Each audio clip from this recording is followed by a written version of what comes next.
Friends, இன்றைக்கி ஒரு கதை பார்க்கலாமா? என்ன கதை அப்படின்னா, கல் அல்ல வைரக்கல்.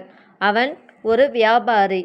எதிர்காலத்தில் பெரிய தொழிலதிபராக வரவேண்டும் என்று ஆசைப்பட்டான். ஆனால் சரியாக திட்டமிட்டு செயல்படாததால் அவன் பெரிய நஷ்டத்தை சந்திக்க நேர்ந்தது. மிகுந்த கவலையில் ஆழ்ந்த அவன் வீட்டுக்கு செல்ல மனமில்லாமல் ஊரை விட்டு ஒதுக்குப்புறமாக இருந்த ஆற்றங்கரைக்கு போனான். அங்கே மெல்லிய நிலா வெளிச்சத்தில் ஆற்று மணலில் அமர்ந்து நினைவுகளை ஓடவிட்டான். வியாபாரத்தில் தோற்றுப்போன அவலம் அவனை அழுத்தியது.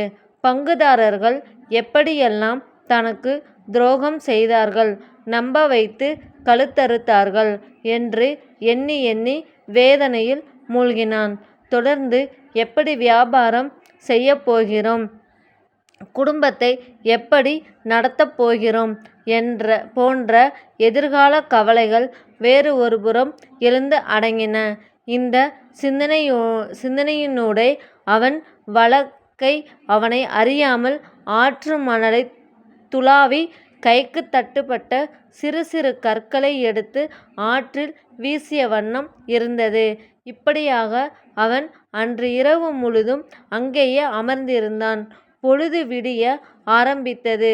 வெளிச்சம் பரவியது. ஆற்றிலே வீசுவதற்கு அவனை சுற்றி இருந்த கற்கள் எல்லாம் தீர்ந்து போய் விட்டன. அவன் தன் கையில் இருந்த கடைசி கல்லை பார்த்தான். பிரமித்து விட்டான். காரணம், அது சாதாரண கூழாங்கல் இல்லை, விலை உயர்ந்த வைரக்கல். யாரோ கொள்ளையர்கள் தாங்கள் கொள்ளையடித்து வந்த வைரக்கற்களை ஆற்றங்கரையிலே விட்டு ஓடியிருக்கிறார்கள்.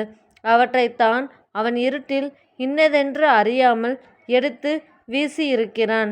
ஒரு வகையில் பார்த்தால் நம்மில் பலர் அந்த வியாபாரி மாதிரிதான்.